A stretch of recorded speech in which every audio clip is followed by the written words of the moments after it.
सब यथावत हो गया, सूर्योदय हो गया।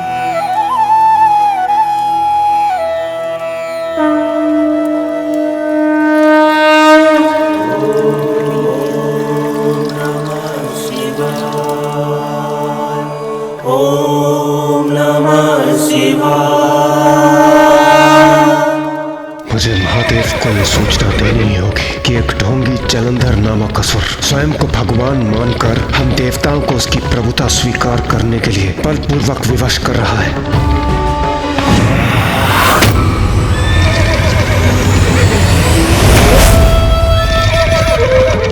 नहीं, इन देवताओं को कहीं भागने नहीं दूंगा मैं।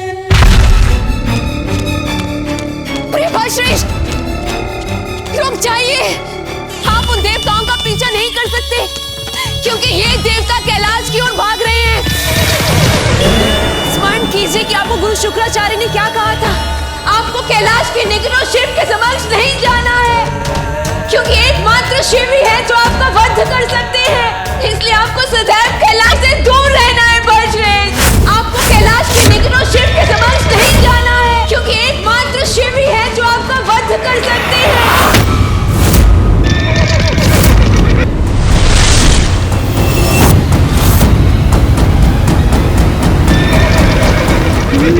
तो ये बात है, जलंधर कैलाश या पिताश्री के समक्ष नहीं आ सकता और एकमात्र पिताश्री के हाथों ही उसका वध संभव है।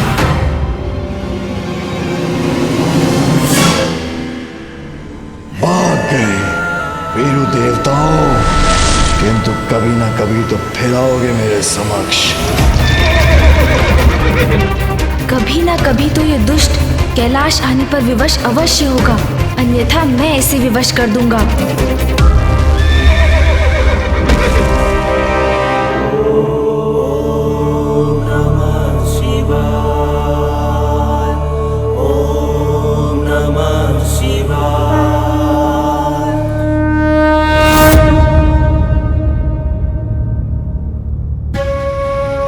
महादेव तो ध्यान मग्न है और उनका ध्यान भंग करना उचित नहीं होगा। प्रथम पूज्य गणेश जी, अब आप ही बताइए हम क्या करें। जलंधर ने आज जो अपराध किया उसे महादेव को बताना आवश्यक है। पुत्र गणेश। माँ, प्रणाम माँ। प्रणाम माता।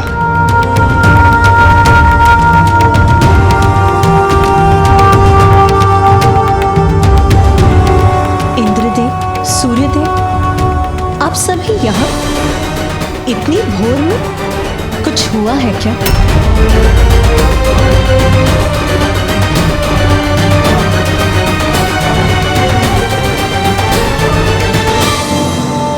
देवता इतनी दीन अवस्था में क्यों है? क्या कारण है आपकी इस अवस्था का? जलंधर। जलंधर?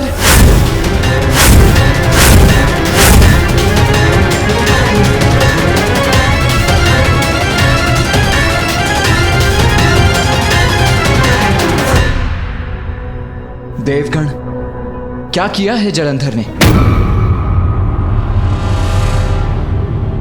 देव सेनापति कुमार कार्तिकेय, उसने हम पर आक्रमण किया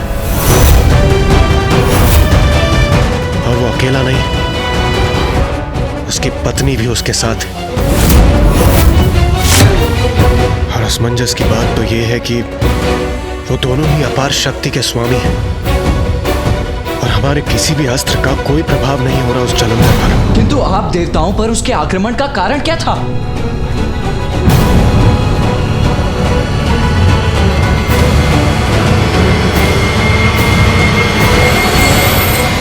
मैं जब नियमित रूप से अपनी दिनचर्या का आरंभ कर रहा था तब उस जलंधर ने मेरा मार्ग रोक दिया।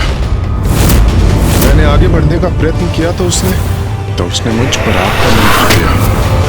और जब इंद्रदेव और अन्य देवता मेरी सहायता के लिए आए तो उसने हम सभी पर आक्रमण कर दिया और हम सब की दुर्दशा कर दी। किंतु उसने आपका मार्ग क्यों रोका सूर्यदेव? माता दुष्ट है वो। कदाचित अपनी दुष्टता के कारण अहंकार वश ऐसा किया उसने। सूर्यदेव का मार्ग रोका, सृष्टि के नियमों को भंग करने का प्रयास किया। ये तो जैसे स्वयं जगत पिता महादेव को चुनौती देने के समान है।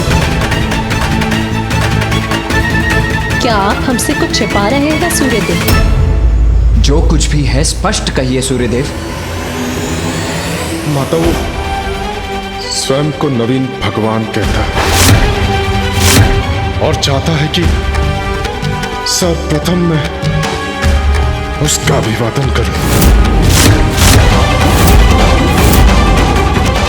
देखा माँ, अब वो सभी से अपनी पूजा करवाना चाहता है।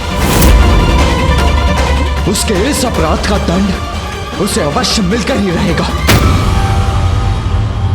इस जलंधर का दुस्साहस बढ़ता ही जा रहा है।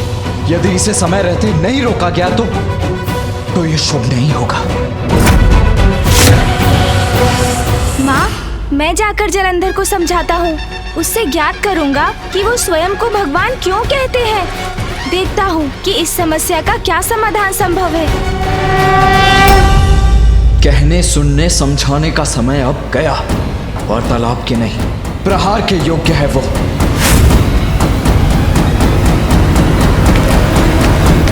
पुत्र कार्तिकेय! कुमार कार्तिकेय, ये कुमार कार्तिकेय कहाँ जा रहे हैं?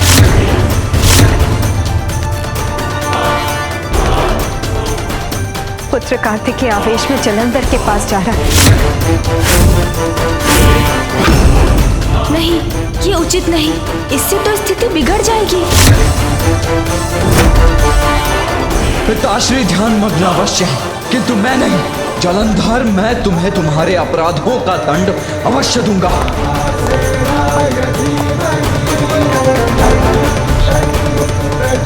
माता वो स्वयं को नवीन भगवान कहता है और चाहता है कि सर्वप्रथम मैं उसका अभिवादन करूं।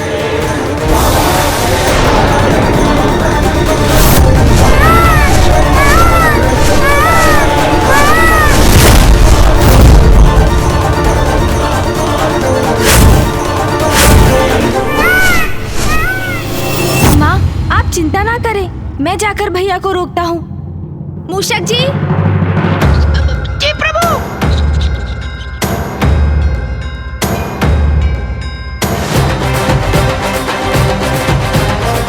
शीघ्र चलिए मूषक जी। जी प्रभु!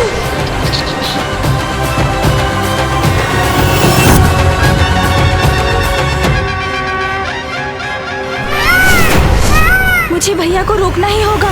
क्रोधावेश में भैया जलंधर के साथ युद्ध आरंभ कर देंगे, जो निरंतर चलता रहेगा। हाँ प्रभु! भैया स्वयं परम ब्रह्म देव सेनापति हैं, किंतु जलंधर का वध एकमात्र पिताश्री ही कर सकते हैं। ये भैया को ज्ञात नहीं, इसलिए ये युद्ध बहुत विनाश करेगा। मूषक जी, भैया को रोकना अति आवश्यक है। प्रभु, हम कुमार कार्तिकेय की गति का सामना कैसे कर सकते हैं? चिंता मत कीजिए मूषक जी, हमारे पास एक उपाय है। उपाय है?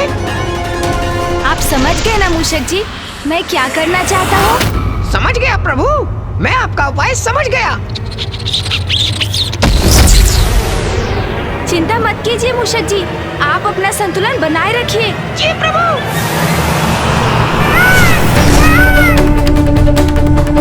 नष्ट भ्रष्ट कर दूंगा मैं जलंधर और उसके इस प्रपंच को। मूषक जी, शीघ्रता से नीचे चलिए। जी प्रभु!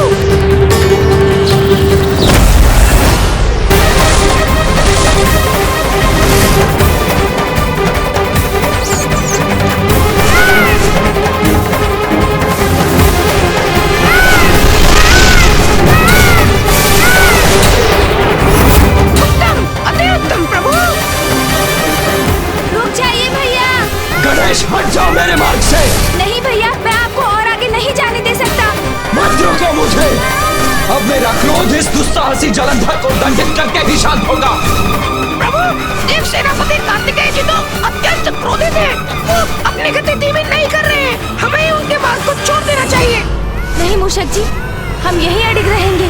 भैया भैया को इतने आवेश में यदि जलंधर के पास जाने दिया तो बहुत बड़ा संकट उत्पन्न हो जाएगा। परिणाम जो भी हो उन्हें रोकना ही होगा हमें। भाई से तो मेरी आंखें बंद हो रही हैं। रुक जाइए भैया, आगे मत बढ़िए भैया, अन्यथा अनर्थ हो जाएगा। हट जाओ मेरे मार्ग से गणेश। इस ढोंगी जलंधर को दंडित करके ही रहूंगा मैं। भैया, दंडित तो मैं भी करना चाहता हूँ जलंधर को, और उसके लिए आपके साथ चलने के लिए भी प्रस्तुत हूँ, किंतु प्रत्येक युद्ध परिस्थिति के अनुसार विशेष रणनीति से ही किया जाना चाहिए। उचित है अनुज, किंतु इस जलंधर को उसकी उद्दंडता का दंड देने के लिए हमें किसी विशेष रणनीति की आवश्यकता नहीं है। गणेश, या तो तुम मेरे साथ चलो, अन्यथा हट जाओ मेरे मार्ग से। भैया, पिताश्री की क्रोधाग्नि से उत्पन्न हुआ जलंधर, इसलिए एकमात्र पिताश्री ही उसका वध कर सकते हैं। स्वयं असुर गुरु शुक्राचार्य ने उन्हें चेतावनी देते हुए बताया था, इसलिए आपका उससे युद्ध करने का कोई लाभ नहीं होगा। समझने का प्रयास कीजिए भैया, रुक जाइए। ये क्या कह रहा है गणेश? असुर गुरु शुक्राचार्य ने कहा है?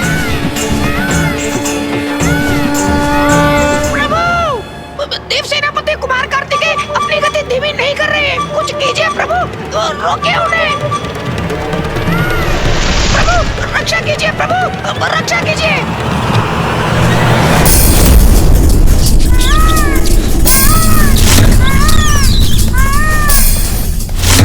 आज तो प्राण अवश्य जाएंगे।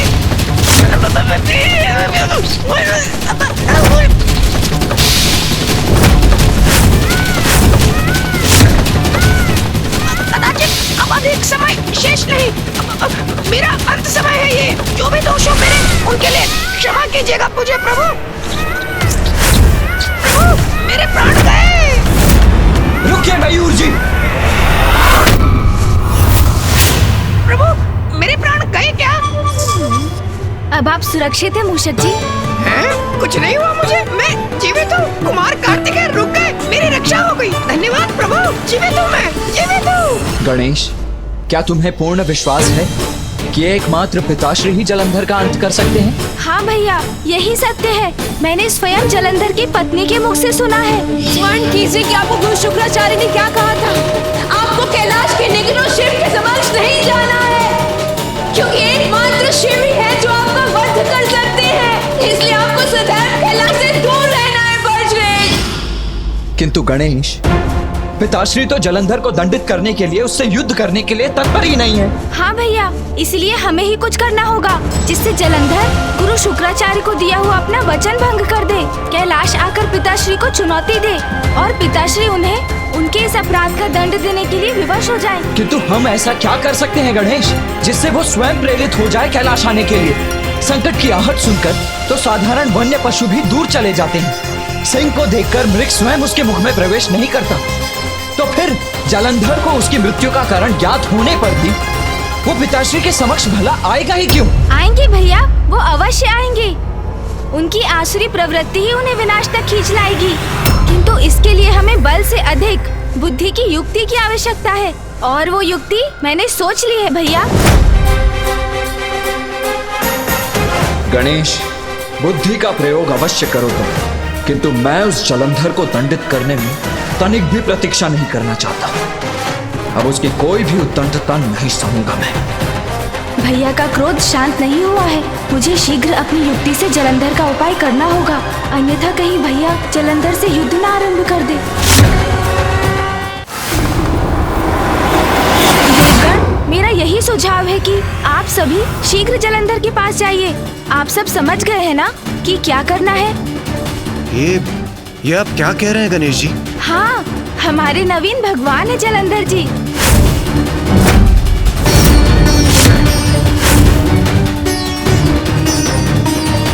और भगवान के आदेश का पालन तो हमारा कर्तव्य है, तो उनके आदेश का पालन कीजिए। उनकी सभा में उपस्थित होकर बढ़ा चढ़ाकर उनकी प्रशंसा कीजिए, प्रसन्न कीजिए उन्हें। जलंधर के पास जाएं, उसकी प्रशंसा करें। आप हमें एक ऐसा आदेश दे रहे हैं प्रथम पूज्य श्री गणेश जी? भोर में जो हुआ, जिस प्रकार उसने हमें आतंकित किया, उसके बाद भी आप इन असुरों को बढ़ावा क्यों दे रहे हैं? प्रथम पूज्य गणेश जी, आप हमें ऐसा करने क्यों कह रहे हैं? हम इसका तात्पर्य नहीं समझ पा रहे हैं गणेश जी। हम भी समझ नहीं पा रहे। प्रथम पूज्य है गणेश, उसका कोई भी सुझाव अनुचित नहीं हो सकता। मुझे विश्वास है गणेश का सुझाव जलंधर के आतंक को बढ़ाने के लिए नहीं, उसे मिटाने के लिए है। बुद्धि का देवता है गणेश, वो जो भी कहता है पूर्ण सोच विचार करके ही कहता है। आप सभी को भी उसकी बुद्धि पर विश्वास कर उसके सुझाव को स्वीकार कर लेना चाहिए। माता, मुझे प्रथम पूज्य श्री गणेश जी की बुद्धि पर कदापि संदेह नहीं है। मैं तो बस उनके दिए सुझाव को लेकर आश्चर्यचकित था। यदि संदेह नहीं है तो ये चर्चा व्यर्थ। आप वही करिए जो गणेश ने कहा है। ये लीजिए प्रिय बलश्रेष्ठ, मदिरा पान कीजिए और शांत हो जाइए। मदिरा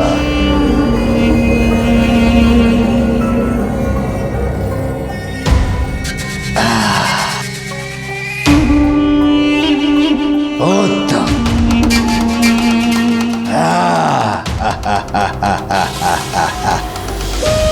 प्रिय बलश्रेष्ठ, ये सभी देवता अनंत काल से महादेव के अधीन रहे हैं, तो इतने शीघ्र आपकी सत्ता कैसे स्वीकार करेंगे? इसलिए तो मैंने आपको सुझाव दिया है, अंत कर दीजिए सभी देवताओं का और अपने असुरों को उनके स्थान पर नियुक्त करके इस समस्या को जड़ से ही मिटा दीजिए। ना रहेगा बांस और ना बचेगी बांसुरी। वही करने जा रहा था मैं, उन सभी का वध करने जा रहा था, किंतु ज्ञात नहीं एक विचित्र सा गजमुख बालक कहां से प्रस्तुत हो गया, उन सभी को बचा ले गया। हाँ प्रिय बलश्रेष्ठ, वो बालक था कौन?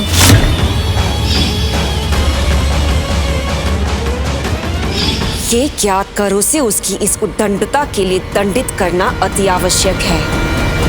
देवराज, विष का उपचार करने के लिए विष का ही प्रयोग करना होता है। जलंधर की धूर्तता का उत्तर हमें भी चतुराई से ही देना होगा, और चतुराई इसी में है कि हम सभी मिलकर उनकी प्रशंसा करें, उनके अहंकार को बढ़ावा दें, जिससे वो पिताश्री को चुनौती देकर उनसे युद्ध करें और अपने विनाश के मुख में प्रवेश कर जाएं। इसलिए अब विलंब मत कीजिए। मैं और भैया भी शीघ्र इस स्वघोषित नवीन भगवान के दर्शन के लिए वहाँ पहुँचेंगे। उसे तो ऐसा दंड दूंगा जो समस्त संसार के लिए उदाहरण बनेगा। भगवान सर्वश्रेष्ठ जलंधर को चुनौती देने का दुस्साहस किया। आनंद आएगा, मुझे आनंद आएगा। उसे दंडित कर।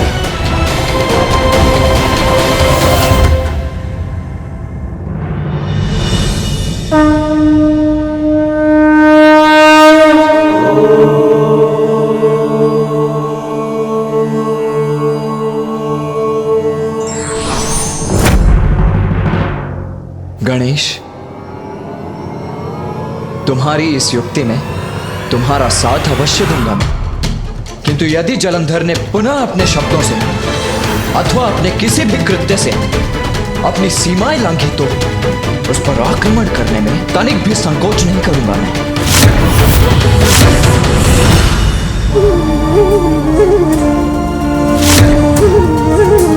अहंकारी जलंधर अवश्य ऐसा कुछ करेगा जिससे पुत्र कार्तिकेय का क्रोध और बढ़ेगा।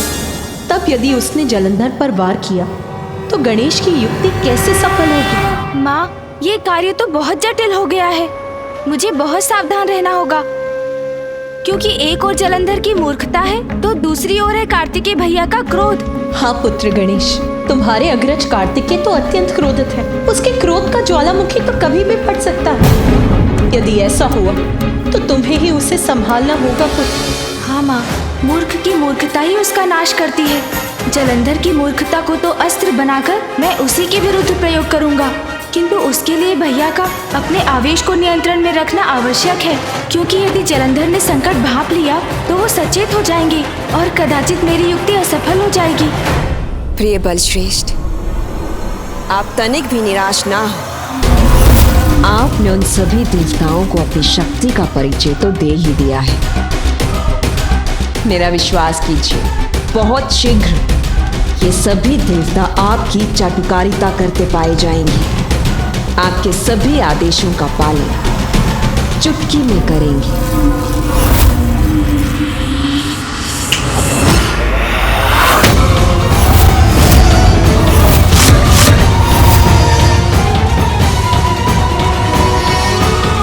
अरे वाह, ब्रह्मा ने चुटकी बजाई और सभी देव भय खाकर आ भी गए अभी। तो अंततः देवताओं को बात समझ में आ ही गई कि उनका हित यही है, मेरे बलश्रेष्ठ के समक्ष।